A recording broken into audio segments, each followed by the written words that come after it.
Hi friends, welcome back to the channel. உயிரே உன்னாலே episode 27. என்னை விட யாரும் உனக்கு முக்கியம் இல்லை என்ற இந்த தொடரை வாங்க உள்ள போய் ஃபுல்லாக பார்க்கலாம். இப்படியே 2 நாட்கள் கடந்தது. கீர்த்தி, கார்த்திக் இருவரும் யாருக்கும் தெரியாமல் பேசுவது, அவர்கள் அன்பை பொழிவது என்று இருந்தார்கள். 2 நாட்கள் கழித்து அன்று காலையில் எப்போதும் போல கார்த்திக் காலை உணவு சாப்பிட கீழே வந்தான் கிச்சனிற்கு. லக்ஷ்மி அன்பாக எல்லாவற்றையும் அவனுக்கு பரிமாறி கவனித்து கொண்டே இருந்தாள். கீர்த்தி சமையலறையிலேயே இருந்தால் இங்கு வந்ததிலிருந்து 2 பேரும் சரியாக பேசிக்கொள்ளவே டைம் கிடைக்கவே இல்லை அவர்களுக்கு. அதிலும் இன்று காலையில் கூட கிட்ட வந்து கவனிக்காமல் இருப்பதால் கார்த்திக்கிற்கு கொஞ்சம் கோபம் இருந்தது. பின் கீர்த்தி இப்போது அவன் அருகில் சென்றால் ஏதாவது சொல்லிவிடுவானோ, அவன் அம்மாவிடம் முன் வந்து பேசினால் ஏதோ சொல்லிவிடுவாரோ என்ற ஒரு பயத்தில் சமையலறையிலேயே நின்றிருந்தாள். கார்த்திக் அடிக்கடி சமையலறையை பார்த்து கொண்டேதான் இருந்தான். ஆனால் கீர்த்தி அவன் பக்கம் வரவே இல்லை. சிறிது நேரத்தில் அவன் சாப்பிட்டு முடித்தும் விட்டான். இன்னும் கீர்த்தி வரவில்லை. கார்த்திக்கின் கோபம் இன்னும் அதிகமாகத்தான் செய்தது. பின் கை கழுவுவதற்காக வாஷ் பேசினுக்கு செல்லாமல் அவன் சமையலறைக்குள் சென்றான், யாருக்கும் தெரியாமல். பின் அவன் கோபமாக, இங்கேயே நில்ல, நான் கிளம்புறேன் என்று மட்டும் சொல்லிவிட்டான். கீர்த்திக்கு ஒன்றும் புரியவில்லை. அவள் அவனை பார்த்து கொண்டே இருந்தாள். பின், என்னடி, கிட்ட வந்து கூட நிற்க மாட்டியா என்று கோபமாக சொல்லிவிட்டு வெளியே சென்றான். சாப்பாட்டை எடுத்து வைக்க கூட அவள் வரவில்லை என்று அப்போதுதான் கீர்த்திக்கு அவன் கோபம் புரிந்தது. பின் அவனின் பின்னாலேயே ஓடினாள். கார்த்திக் தனது அறைக்கு சென்று பையை எடுத்துக்கொண்டு வெளியேவும் வந்தான் ஆஃபீஸிற்கு கிளம்ப. பின் கீர்த்தியும் யாருக்கும் தெரியாமல் அவன் பின்னாலேயே வந்தாள். என்னங்க? பதிலில்லை. கார்த்திக் அமைதி மட்டுமே இருந்தது. பின் அன்பாக மாமா என்று கூட அழைத்து பார்த்தாள். ஆனாலும் அவன் திரும்பாமல் தான் சென்றான். பின் போடி என்று மட்டும் சொல்லிவிட்டு காரில் ஏறி அவன் அலுவலகத்திற்கும் சென்று விட்டான். காலை முதல் கீர்த்தியிடமும் பேசவில்லை, கோபத்திலேயே. பின் கீர்த்தி அவன் கார் செல்லும் வரை பார்த்து கொண்டே நின்றாள். அவள் கண்கள் மெதுவாக கலங்கின. ஒரு பாய் கூட சொல்லாமல் போறாரு, இனிமே என்கிட்ட பேசவே பேசாதீங்க என்று கோபத்தோடும் வருத்தத்தோடும் மனதிற்குள் சொல்லிக்கொண்டே சங்கடப்பட்டாள். பின் பின் அன்று மதியம் லக்ஷ்மியும் சரவணனும் கீர்த்தியின் குடும்பத்தினரை குலதெய்வ கோவிலுக்கு வர அழைத்தார்கள். ஆனால் கோவிலுக்கு செல்லும் முன் 2 நாட்கள் இங்கேயே தங்கிவிட்டு அதன் பிறகு கோவிலுக்கு சென்று அப்படியே கிளம்பலாம் என்று முடிவு செய்தனர். கீர்த்தியின் அம்மாவும் அப்பாவும் ஷாலுவையும் அவர்கள் கூப்பிட்டுதான் வர இருந்தார்கள். பின் அடுத்த நாள் கீர்த்தியின் அம்மா, அப்பா, ஷாலு அனைவரும் கீர்த்தியின் வீட்டிற்கு வந்துவிட்டார்கள். வீடு முழுவதும் சிரிப்பும் பேச்சும் உறவுகளின் அன்பு நிரம்பியது. திருமணத்திற்கு பிறகு கார்த்திக்கும் கீர்த்திக்கும் இது முதல் முறையாக ஒரு இரு குடும்பமும் சேர்ந்து குலதெய்வ கோவிலுக்கு செல்ல போகும் ஒரு சந்தர்ப்பம் அமைந்தது.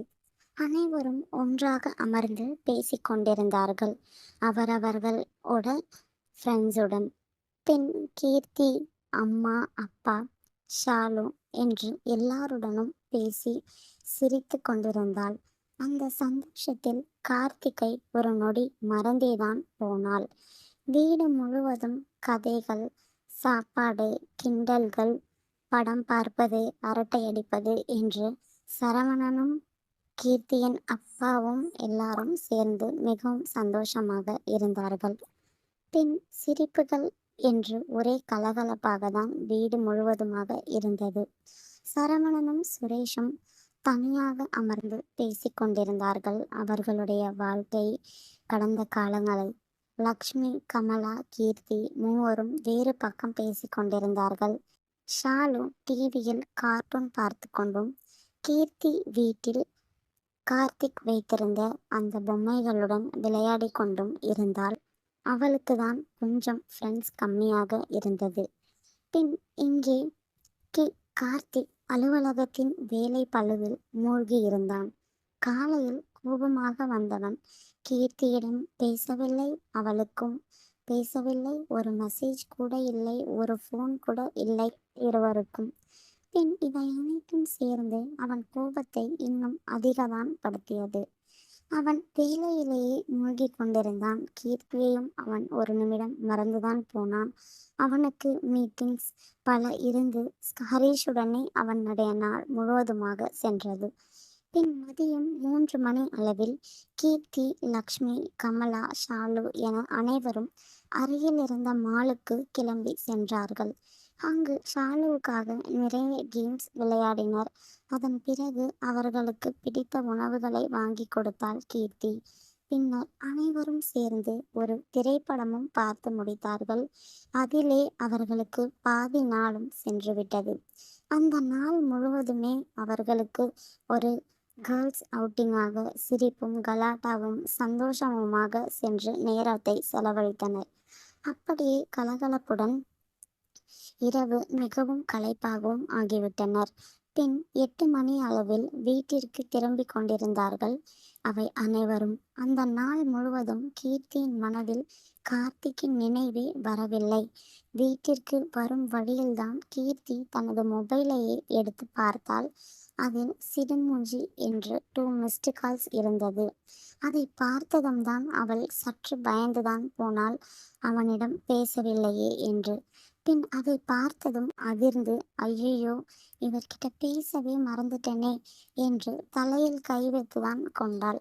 அதற்கு பிறகுதானே தனக்குள்ளேயே, சரி, இன்னைக்கு நைட் அவர் கூட கொஞ்ச நேரம் தனியா இருந்து சமாதானம் பண்ணிடணும் என்று நினைத்து கொண்டே வந்தாள் காரில் வரும் வழியில் எல்லாம். ஆனாலும் மனதில் ஏதோ சில எண்ணங்களும் ஓடியது. அப்போது லக்ஷ்மி, என்னம்மா, கார்த்திக் ஃபோன் பண்ணியிருந்தானா? வீட்டுக்கு வந்துட்டானா? நம்ம யாருமே இல்லையே. இல்லைன்னு தெரிஞ்சா என்ன பண்ணிக்கிட்டு இருப்பானோ தெரியலையே என்று கவலையாக கேட்டார். கீர்த்தி, தெரியல அத்தை, வாங்க வீட்டுக்கு போய் பார்க்கலாம் என்று மட்டும் சொன்னாள். ஆனாலும் அவள் மனதில் இன்று முழுவதும் அவள் கார்த்திக்குடனும் பேசவில்லை. காலையில் அவன் கோபமாக சென்றது, இவையெல்லாம் சேர்ந்து சற்று சோகமாகவே இருந்தாள். பின் அவளது மனதிற்குள் மட்டும் ஒரு சிறிய பயம் முளைக்க ஆரம்பித்தது. அடுத்த 3 நிமிடங்களிலேயே லக்ஷ்மியின் மொபைலுக்கு கார்த்திக்கிடமிருந்து அழைப்பு வந்தது. லக்ஷ்மி, சொல்லுடா கார்த்திக், எங்க இருக்க? வீட்டுக்கு வந்துட்டியா? கார்த்திக், நீங்க எங்கம்மா இருக்கீங்க? ஃபோன் பண்ணா யாருமே எடுக்கல என்று கார்த்திக் லக்ஷ்மியிடம் கேட்டுக்கொண்டே வந்தான். பின் லக்ஷ்மி இன்று நடந்த முழுவதையும் கார்த்திக்கிடம் சொல்லிக்கொண்டே வந்தாள். நான் ஃபோன் பண்ணாலும் யாரும் எடுக்க மாட்டீங்களா என்று சற்று கோபமாகவே கேட்டான். லக்ஷ்மி அமைதியாக, இல்லடா, மதியமே நாங்கள் மாலுக்கு வந்தோம். கீர்த்தி தான் எங்களை கூட்டிட்டு வந்தா. அப்புறம் மூவி போயிருந்தோம். இதோ வீட்டுக்கு வந்துக்கிட்டே இருக்கோம். நீ இரு, நான் வந்துடுறோம் என்று அன்பாக கார்த்திக்கிடம் நடந்த அனைத்தையும் சொல்லிவிட்டார். ஆனால் இவை சொல்லுவதெல்லாம் கீர்த்திக்கு தான் பயத்தை உண்டாக்கியது. லக்ஷ்மிக்கு நன்றாகவே புரிந்தது கார்த்திக் சற்று கோபமாகவே இருக்கிறான் என்று. பின் கார்த்திக், சரிம்மா, நான் ஹரிஷ் வீட்டில் இருக்கேன் என்று மட்டும் சொல்லிவிட்டு அழைப்பை கட் பண்ணிவிட்டான். இங்கே கீர்த்தியின் மனம் மட்டும் அமைதியாகவே இல்லை. கண்டிப்பா திட்டுவாரோ, ரொம்ப கோபமா இருப்பாரோ என்று பதட்டம் அவளை ஆட்கொண்டது. ஆனால் மனதிலும் சின்ன ஒரு வருத்தமும் இருந்தது. அவர்கிட்ட ஒரு 5 நிமிஷமாவது நான் பேசியிருக்கணும். அம்மா வந்ததுலேருந்து அவரை நான் கண்டுக்கவே இல்லை என்று மற்ற அனைவரும் சந்தோஷமாக பேசிக்கொண்டே வீட்டிற்கு வந்து கொண்டிருந்தார்கள். அதே நேரத்தில் ஹரிஷ் வீட்டில் இருந்த கார்த்திக்கின் மனம் மட்டும் கொதித்து கொண்டிருந்தது. காலையிலிருந்து ஒரு ஃபோன் கூட பண்ணலை. என்ன நினைக்கவே இல்லையா அவளுக்கு? நான் முக்கியமா இல்லையா அவளுக்கு என்று எல்லாரும் தான் அவளுக்கு முக்கியமா என்ன தவிர என்று அவன் மனதில் அவன் கீர்த்தியை முழுவதுமாக வறுத்து கொண்டு இருந்தான். என்னை விட அவளுக்கு மற்ற அனைவரும் முக்கியமாக இருக்கிறார்கள் என்று அவன் அவளை திட்டிக் கொண்டே இருந்தான். பின் அந்த எண்ணங்கள் எல்லாம் அவன் மனதை ஆக்கிரமித்தன. என் மீது அவனுக்கு அளவு கடந்த கோபம்தான் எழுந்திருந்தது. அந்த கோபத்தின் பின்னால் அவளை பார்க்க முடியாத ஏக்கமும், அவள் நினைவில் இல்லையே என்ற வலியும் மறைந்திருந்தது. இரவு கீர்த்தி அனைவருக்கும் உணவு பரிமாறி வைத்தாள். பின் அனைவரும் சாப்பிட்டு முடித்ததும் அவரவர் சிறிது நேரம் பேசிக்கொண்டிருந்து அவரவர்கள் அறைக்கு சென்றார்கள். சுரேஷும் சரவணனும் ஒரு அறையில், கமலா, லக்ஷ்மி, ஷாலு மற்றொரு அறையில், கீர்த்தி தன் அறையில். கார்த்திக் இன்னும் அலுவலகத்திலேயே இருக்கிறான், இன்னும் வீட்டிற்கு வரவே இல்லை. பின் கீர்த்தி எல்லாரும் தூங்கிவிட்ட பின் அவளும் சற்று படிக்க ஆரம்பித்தாள். கிட்டத்தட்ட 3 மணி நேரம் படித்துவிட்டு படுக்க செல்ல நினைத்தாள். ஆனால் மனம் முழுவதும் கார்த்திகையே தேடியது. இங்க வந்ததுக்கு அப்புறம் இந்த சிடுமூஞ்சி கூட இருக்கவே முடியல, என்னை மறந்தே போயிட்டாரு போல என்று கோபமாக நினைத்து கொண்டே இருந்தாள். அப்போது இரவு கிட்டத்தட்ட 11 மணிக்கு மேல் ஆனது. இன்னும் கார்த்திக் வரவில்லை. கீர்த்தியின் மனம் இன்னும் அவனை தேடிக்கொண்டே இருக்கிறது. பின் கீர்த்தி மட்டும் கார்த்திகை பற்றியே நினைத்து கொண்டு இன்னைக்கு எப்படியாவது அவர்கிட்ட பேசணும் என்று மனதிற்குள் சொல்லி கொண்டவள் கையில் இருந்த புத்தகங்களை மெதுவாக மூடி ஓரமாக வைத்தாள். அதே நேரத்தில் கார்த்திக் வீட்டிற்குள் நுழைந்தான். வீட்டில் எல்லா அறைகளிலும் விளக்குகள் அணைந்திருந்தன. ஆனால் அவன் மனம் கீர்த்தி எங்கே இருக்கிறாள் என்றுதான் தேடியது. ஆனால் மனதில் கோபமும் உச்சகட்டத்தில் இருக்கிறது. பின் கீர்த்தியின் அறையை தவிர அதை பார்த்ததும் மற்ற அனைத்து இடங்களிலும் லைட் ஆஃப் ஆகிதான் இருந்தது. இன்னும் என்ன பார்க்க கூட வரலையா என்ற எண்ணம் அவனுடைய கோபத்தை இன்னும் அதிகப்படுத்தியது. எதுவும் பேசாமல் நேராக தன்னுடைய அறைக்குள் அவன் சென்றான். கதவையும் மூடிக்கொண்டான். இங்கே கீர்த்தி நீண்ட நேரமாகியும் கார்த்திக் ரூமிற்குள் வராததால் அவள் என்ன இது என்று யோசித்து கொண்டே இருந்தாள். பின் என்ன இன்னும் வரல என்று எழுந்து வெளியே வந்து பார்த்தாள். வீட்டில் யாரும் இல்லை. கார்த்திகின் அறையில் மட்டும் விளக்கு எரிந்து கொண்டிருந்தது. சரி, அவரோட ரூம்ல போய் பேசிடலாம் என்று முடிவு செய்து மெதுவாக அந்த அறைக்கு அவள் சென்றாள். கதவை மெதுவாக தட்டினாள். கார்த்திக் கார்த்திக் என்று. ஆனாலும் எந்த பதிலும் இல்லை. மீண்டும் தட்டினாள். அப்பொழுதும் எந்த பதிலும் இல்லை. பின் இப்போதும் திறக்கவில்லையே என்று 3வது முறையாக சற்று தயக்கத்துடன் கதவை தட்டினாள். அடுத்த நொடி கதவு திறந்தது. கார்த்திக் கதவை திறந்து கீர்த்தியை ஒரு நொடி பார்த்தான். பிறகு எதுவும் பேசாமல் திரும்பி உள்ளே சென்று நின்றுவிட்டான். அவனை பார்த்த உடனேயே ரொம்ப கோபமா இருக்காரு என்பது கீர்த்திக்கு நன்றாக புரிந்தது. அவன் காலையில் செய்த காலிற்கு கூட அவள் மீண்டும் கால் செய்து என்ன ஏது என்று கார்த்திக்கை அவள் விசாரிக்கவில்லையே. பின் கோபம் இல்லாமலா இருக்கும்? பின் மெதுவாக என்னங்க என்று அழைத்தாள். பதில் இல்லை. பின் கார்த்திக் என்று மீண்டும் அழைத்தாள். அப்போதும் அவன் திரும்பி பார்த்தான். கீர்த்தி அவன் அருகில் வந்து, சாரி, ஃபோன் சைலண்ட்ல இருந்துச்சு, அதான் உங்க ஃபோனை எடுக்க முடியல என்று மிகவும் வருத்தத்துடன் சோகத்துடனும் சொன்னாள். பின் அடுத்த நொடியே கார்த்திக்கிற்கு கோபம் அதிகரித்து வந்தது. பின் என்னை விட உனக்கு எல்லாரும் முக்கியமா என்ற குரலை உயர்த்தினான். கீர்த்தி பதறி போய், ஏன் கார்த்திக் இப்படி கத்துறீங்க என்று சொல்லிக்கொண்டே தன்னுடைய கையை அவன் உதட்டின் மீது வைத்து அவனை அமைதிப்படுத்த முயன்றாள். கார்த்திக் அவளை கோபமாகவே பார்த்து கொண்டிருந்தான். எதுவும் பேசவில்லை. அவள் கண்களில் கண்ணீரே வரம் போக இருந்தது. ஆனால் கார்த்திக்கிற்கு கோபம் இன்னும் துளி கூட குறையவே இல்லை. அப்படி ஒரு கோபத்தில் அவன் அவளிடம் இருந்தான். அந்த ஒரு நொடியை பயன்படுத்தி கொண்ட கீர்த்தி வேகமாக அவனை இறுக்கமாக அணைத்து கொண்டாள். பின் கார்த்திக் எதுவும் பேசாமல் அப்படியே நின்றிருந்தான். கீர்த்தி மெதுவாக தலை நிமிர்ந்து, சாரி மாமா என்று அவன் முகத்தை பார்த்தாள். ஆனால் கார்த்திக் அவளை பார்க்காமல் முகத்தை திருப்பிக் கொண்டான். பின் கீர்த்தி மீண்டும் ப்ளீஸ் என்று கெஞ்சும்படி அவனிடம் பேசினாள்.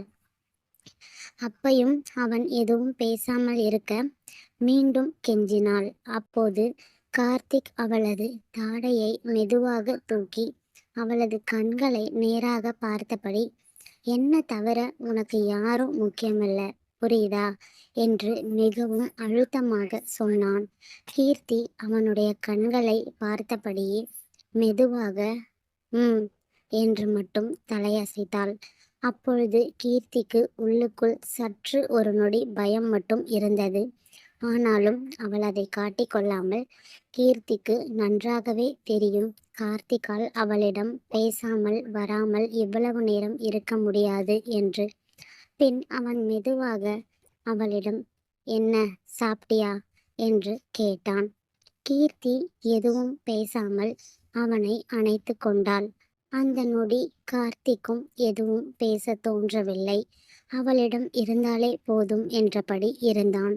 அவளையும் அப்படியே தூக்கி அணைத்தபடியே மெதுவாக ஒரு சுற்று சுற்றினான்.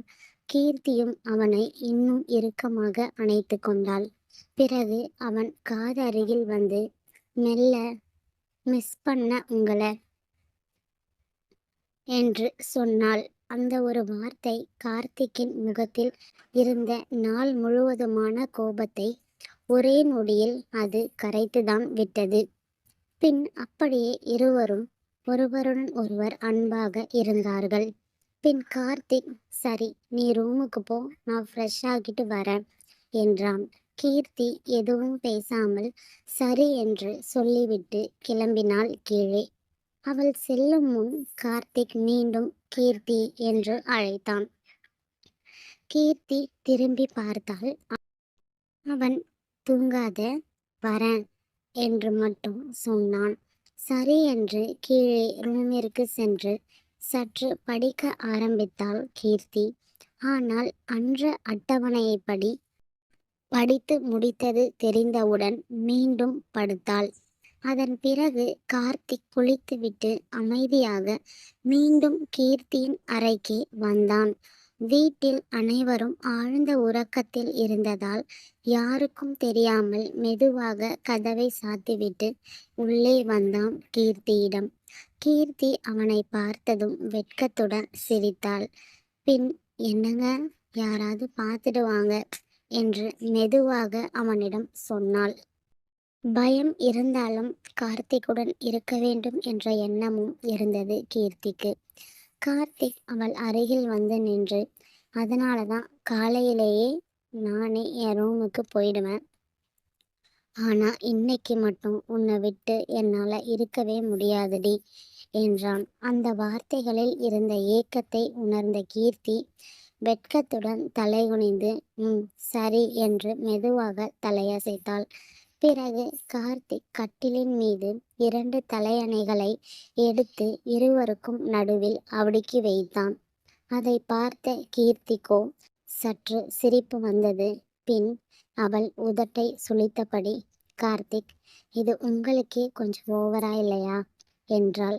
கார்த்திக் சிரித்துவிட்டு, என்னடி, உனக்கு எக்ஸாம் வேற இருக்குல்ல, இன்னும் கொஞ்ச நாள் நம்ம இப்படிதான் இருக்கணும், கொஞ்ச நாள் மட்டும்தான், சரியா என்றான்.